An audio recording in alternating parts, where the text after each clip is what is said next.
Welcome back. Tuesday, February 9th, 2021. Scott Johnson writes, former President Trump left office in due course, yet the Senate is taking up his second impeachment trial today. The first item on the trial schedule is debate over the constitutionality of trial of a former president.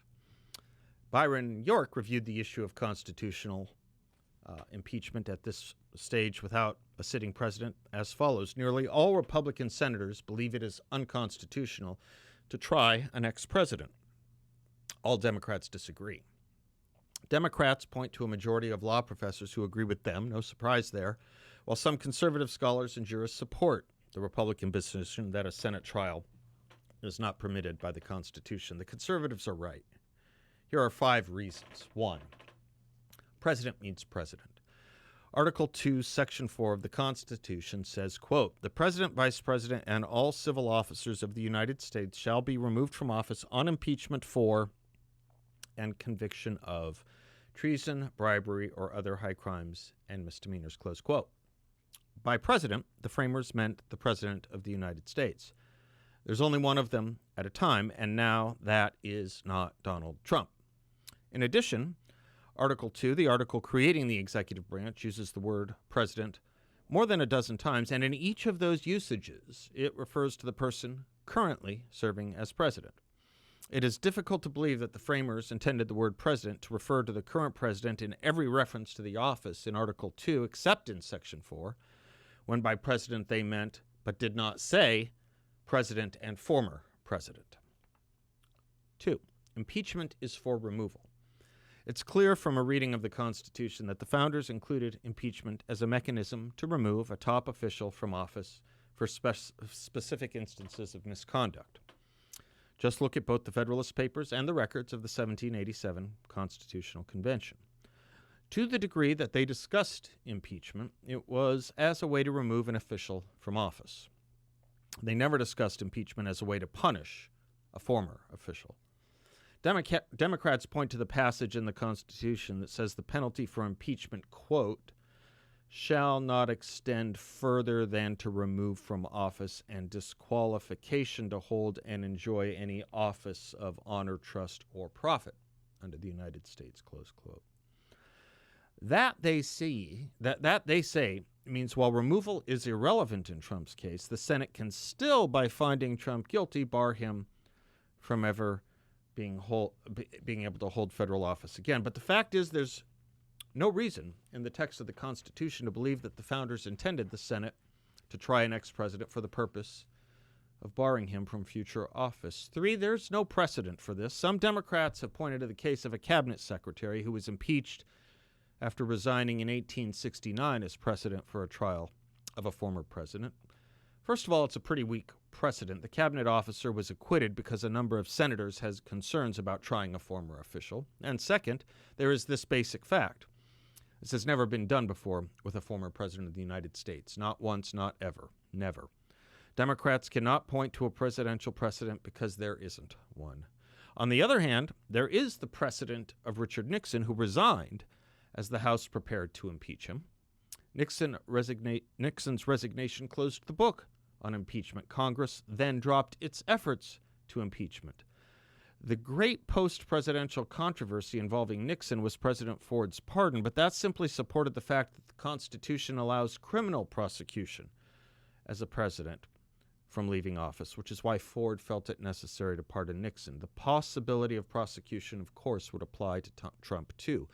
Let's make it clear. Once Nixon left office, resignation was dropped.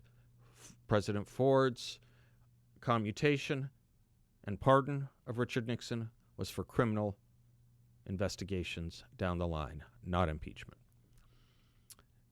4, it wasn't discussed when the Constitution was written. As mentioned above, both the authors of the Federalist Papers and the delegates to the Constitutional Convention in Philadelphia discussed impeachment as a means of removing officials by or for misconduct, but they never discussed the issue of impeaching and trying a former official.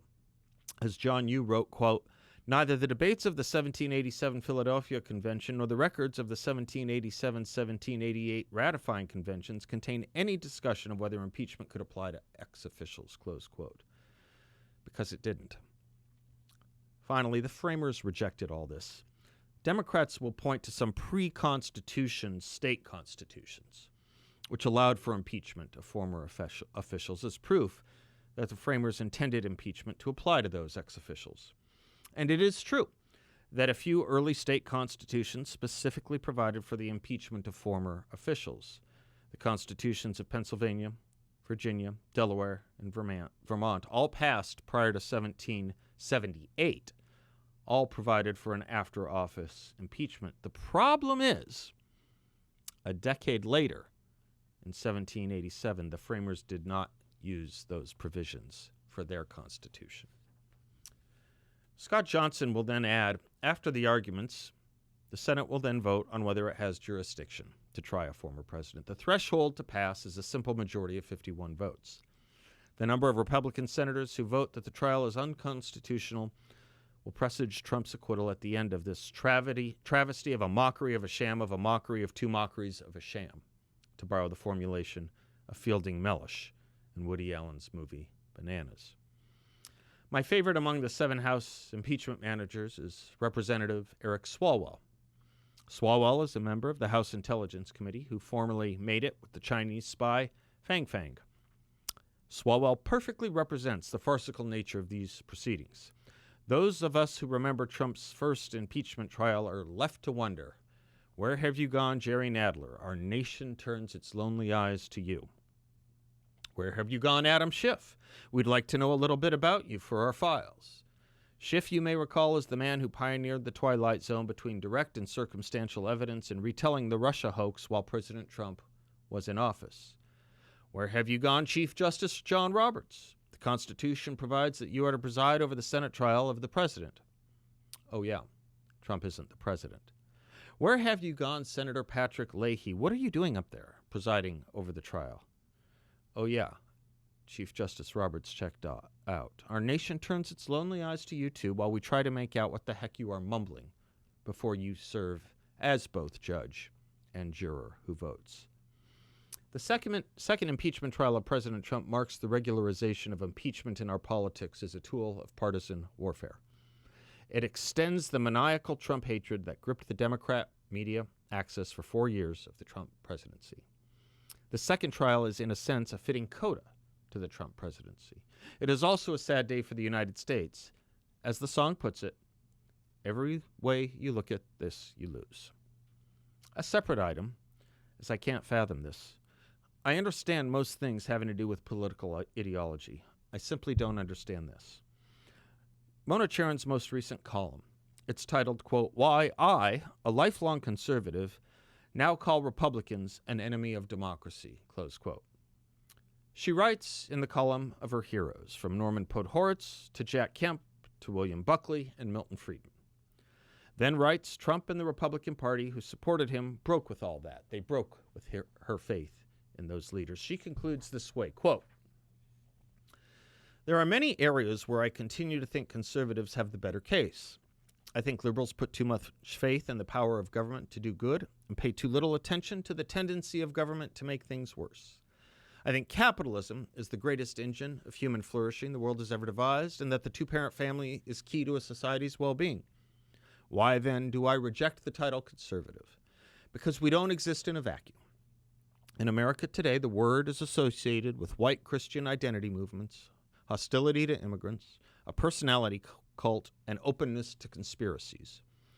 Since the attempted coup of January 6th, many conservatives, along with high percentages of Republicans, have shown themselves to be enemies of the American constitutional order. In opposing Trump and working for a Biden victory, many of us in the never-Trump camp have been happy to make alliances with progressives and others who are committed to decency and the rule of law. Where we go from here is less clear. Some will become Democrats, others will work to reform the Republican Party, still others will consider forming a new party.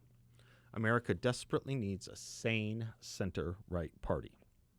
The matter is urgent because as things stand now, every general election between Democrats and the current Republican Party will be a contest between democracy and its enemies," close quote.